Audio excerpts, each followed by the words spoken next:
சுற்றுச்சூழல் தினம். சுற்றுச்சூழலை பாதுகாக்க வலியுறுத்தி பசுமை தாயகம் தலைவர் முனைவர் சௌமியா அன்புமணி பள்ளி மாணவர்களுக்கு மரக்கன்றுகளை வழங்கினார். உலக சுற்றுச்சூழல் ஜூன் 5ஆம் நாள் முன்னிட்டு சென்னை பல்லாவரம் கண்டோன்மெண்ட் அரசு உயர்நிலைப் பள்ளியில் பசுமை தாயகம் மற்றும் கிரீன் சிட்டி அரிமா சங்கம் சார்பில் சுற்றுச்சூழல் பாதுகாப்பு குறித்த விழிப்புணர்வு நிகழ்ச்சி மற்றும் மரக்கன்றுகள் நட்டு மாணவர்களுக்கு மரக்கன்றுகள் வழங்கும் விழா பசுமை தாயகம் மாநில துணை செயலாளர் ஐநா கண்ணன் தலைமையில் நடைபெற்றது.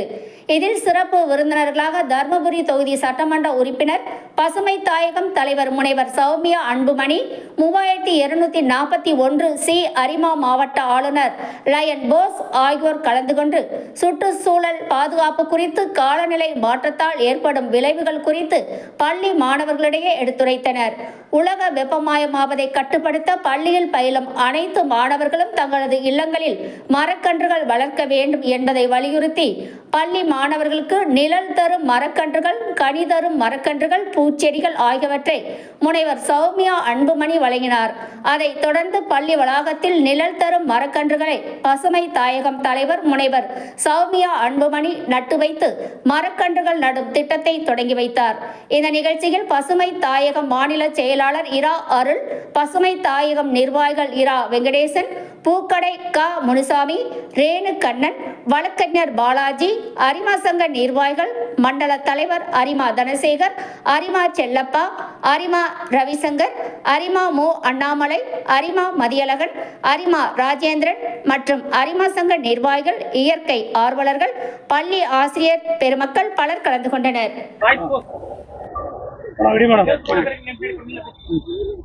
ஜூன் 5 இன்று சுற்றுச்சூழல் நாள்.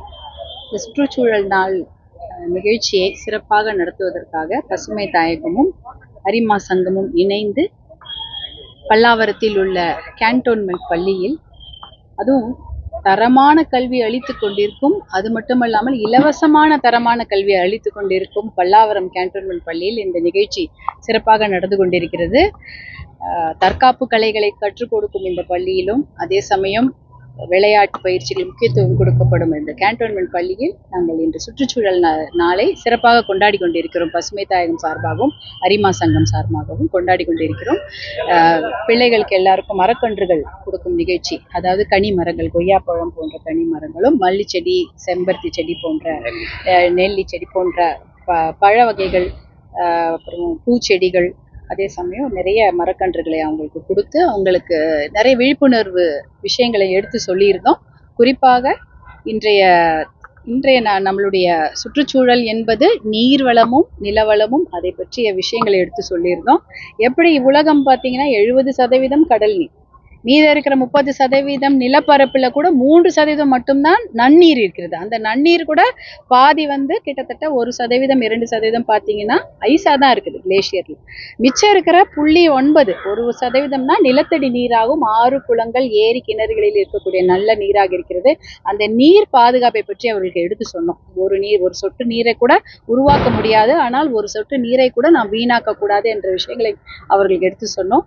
அதே சமயம் காலநிலை மாற்றம், புவி வெப்பமயமாதல் பற்றிய விஷயங்களை எடுத்து சொல்லியிருந்தோம். எப்படி 14 டிகிரி சென்டிகிரேட் இருந்த இந்த உலக வெப்பம் என்பது இன்றைக்கு 15.1 டிகிரி சென்டிகிரேட்டாக அதிகரித்து இருக்கிறது என்றால் அதற்கு காரணம் நம்முடைய வாழ்வியல் முறை. அது 150 வருடங்களாக தான் அந்த டெம்பரேச்சர் என்பது அதிகமாக ஏற்பட்டு இருக்கிறது. அந்த டெம்பரேச்சர் உயர அந்த டிகிரி சென்டிகிரேட் உயர அதிகமான மழை, super cyclone, super floods, super trout, இதை மாதிரி தான். ஏன்னா வரலாறு காணாத வெள்ளம், வரலாறு காணாத கொடும் வெப்பம், அதெல்லாம் நம்ம வாழ்நாளிலே பார்த்து கொண்டு வருகிறோம். இதற்கு காரணம் காலநிலை மாற்றம், புவி வெப்பமடைதல் போன்ற விஷயங்கள் எல்லாம் பிள்ளைகளுக்கு எடுத்து சொல்லி அந்த சுற்றுச்சூழலை பாதுகாப்பது பற்றியும் அதற்கு மரக்கன்றுகளை நடுவது எவ்வளவு முக்கியம் என்பதை பற்றியும் எடுத்து சொல்லியிருக்கோம். பசுமை தாயகம் சார்பாக அவங்களுக்கு ஆண்டு முழுதும் பசுமை தாயகம் சார்பாக அவங்களுக்கு விழிப்புணர்வு சான்றிதழ்களை வழங்கி கொண்டிருக்கிறோம். யாரெல்லாம் மரத்தை நட்டு அதை நன்றாக வளர்த்து காண்பிக்கிறார்களோ அவங்களுக்கு பசுமை தாயகம் சார்பாக சான்றிதழ் அளித்து அவர்களை உற்சாகப்படுத்துகின்றோம்.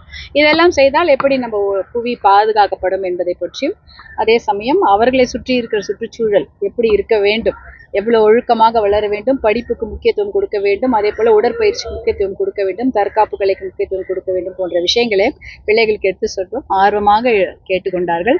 நாங்கள் அனைவரும் அந்த குழந்தைங்களோட கொஞ்ச நேரம் இனிமையாக இந்த மரங்கள் சூழ்ந்த இந்த இயற்கை சூழலில் அவர்களோடு நேரம் செலவிட்டது கூட சுற்றுச்சூழல் நாளை அழகாக துவக்கி இருக்கிறோம். நல்லபடியாக இந்த வருடம் சுற்றுச்சூழல் நீடித்த சுற்றுச்சூழல் வளர்ச்சிக்கு இந்த வருடம் மிகப்பெரிய ஒரு நல்ல வருடமாக அமையும் என்று எதிர்பார்க்கின்றோம். நன்றி, வணக்கம். நீர்நிலை கால்வாய்கள், மழைநீர் கால்வாய்கள்ல அதிகப்படியா கழிவு நீர் கலக்கப்படுது. இதை தடுக்கிறதுக்கு அரசு என்ன மாதிரியான நடவடிக்கை எடுக்கணும்? கழிவுநீர் கலக்கப்படுவது என்பது எல்லா நல்ல நீர்நிலைகளையும் நடந்து கொண்டிருக்கிறது. ஒரு ஊர்லயும் அந்த பிரச்சனை இருக்கிறது.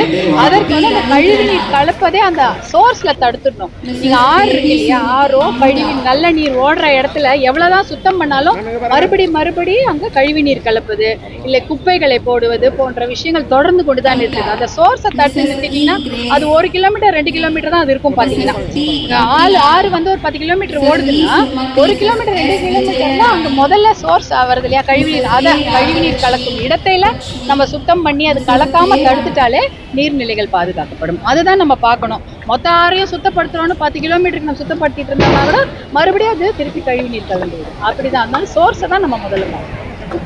நன்றி.